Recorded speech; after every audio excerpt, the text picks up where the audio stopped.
We now come to the final award for this evening. And befitting this 20th anniversary, this one is reflective of all the IAS has stood for these past 2 decades. Indeed, what I'm about to present truly stands as the 20th anniversary Freedom Medal winner.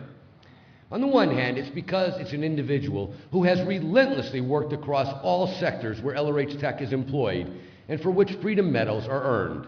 Religious freedom, overcoming governmental oppression, bringing an end to psychiatric abuses, injecting LRH Tech into society, and disseminating Scientology itself. Yes, the whole panoply. But that really doesn't say it all. For the real picture, I return to what I referenced at the start of this evening. Responsibility. In keeping Scientology working, LRH laid down the standard. When somebody enrolls, consider he's joined for the duration. That is the responsibility every Scientologist has.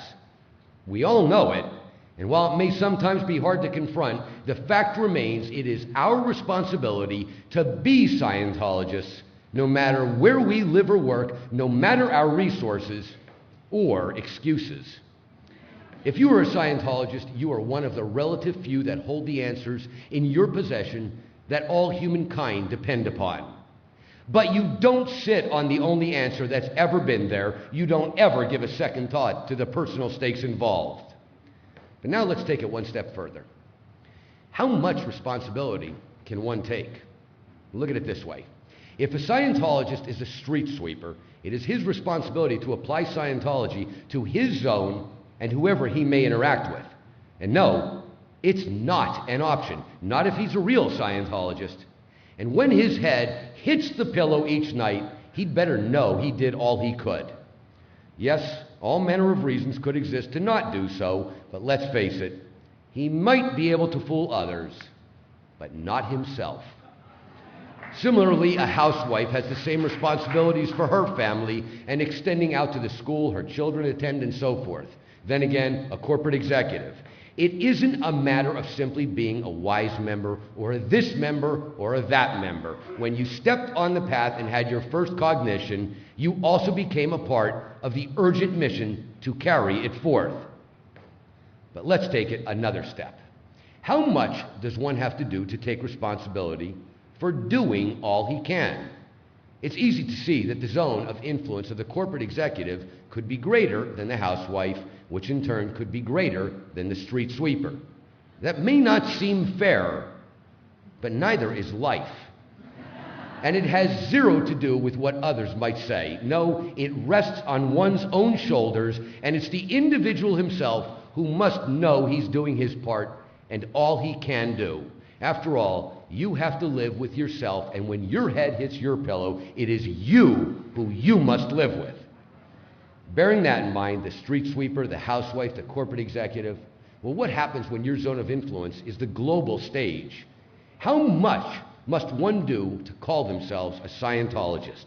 How much so that when their head hits the pillow, they can live with themselves, knowing they did all they could do? That is our final story this evening. It's a story that affects every Scientologist, for all of us are the beneficiaries of what he presents. And that is why it is my honor to present our first Freedom Medal of Valor to the most dedicated Scientologist I know. There is a worldwide arena where the game is played for the fate of whole populations. Where one side schedules entire generations for psychiatric drugging and marks 5 million more for lethal, toxic exposure.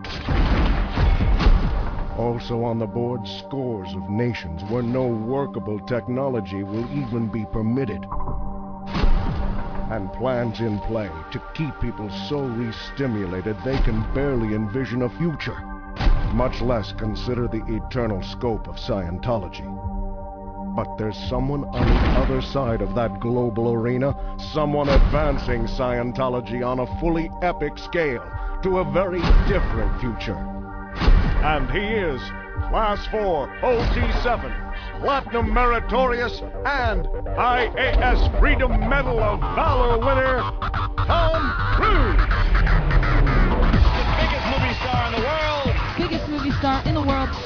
biggest film star in the world. The biggest movie star in the world, and a really, really nice guy. Let's all take a deep breath because Tom Cruise is here! The killer, Tom Cruise! The man, the legend, Tom Cruise!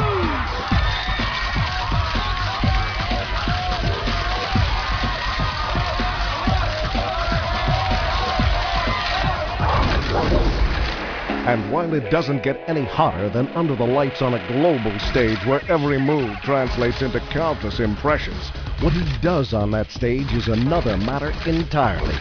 For with that kind of influence also comes an individual responsibility, experienced by only the rare few in history.